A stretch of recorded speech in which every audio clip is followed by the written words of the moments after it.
Telecom is a complicated business. You charge for data, you charge for text, you charge for voice minutes. There's hundreds of different calling plans that are available, and you can pick which one you want. In some countries, including the United States, there are subsidies that go toward the purchase of mobile phones, which can only be used on the mobile network that you buy them from, unless you unlock them, meaning you hack them. So there's so much complexity in the telecom business that there's a lot of room for telecoms, for mobile telecoms especially, to make money from customers who aren't fast enough for them. They aren't alert. They aren't. Look, they don't know. 2,000 possible programs that you could be on. An uninformed customer is the most profitable customer. Even for a telecom. fairly informed customer is still going to have a tough time picking out the very best program for himself and his kids and his whoever.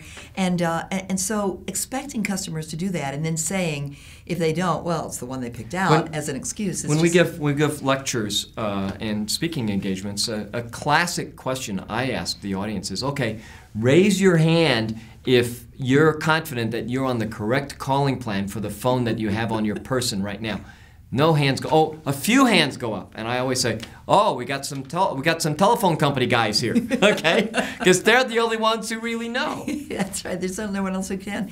And here's another question. And by the way, some of these things we're talking about are starting to be done outside the United States, but we don't see it yet inside the United States. But when we see one break through, what do you think it's going to be like, and how when the rush away from other companies? But imagine if you had a telecommunications company that reminded you that it's been 2 years since you joined the phone company. You've worked off your subsidy on your phone. So you're entitled to a new phone. You're entitled to a new phone. Or how about this? You move into a new area and you go in to get a new phone and they ask for your change of address and they say, got to tell you something, you're going to have pretty bad service in that particular area. We're going to build a new cell tower in June, but until then... Here's a discount. Whatever. Here's a discount, right? Or something. Or keep your other phone, we'll let this what if a mobile phone company said, well, you're a new subscriber, do you have a mobile phone right now? Well, let's see your calls that you've made and the calls that have been made to you.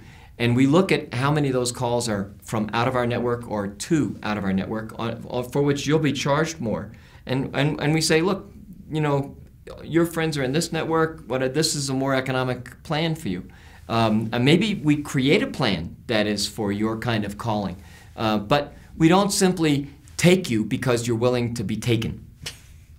And if you want to know why a company would want to be trustable like that, aside from just the fact that you're going to become more competitive generally, the whole story is summed up by a young woman who ran up to me to a stage in Mexico City. And she was talking about, she whipped her phone out of her pocket and she said, "Oh, Dr. Rogers, I know exactly what you're talking about. I'm with Telcel." First she said, "My mother made me come to this speech of yours. I didn't really want to come." So there's great. But she says, I got a call from Telcel. I got a text from them, and they said, "Your mom's paying too much because you should be on this different plan.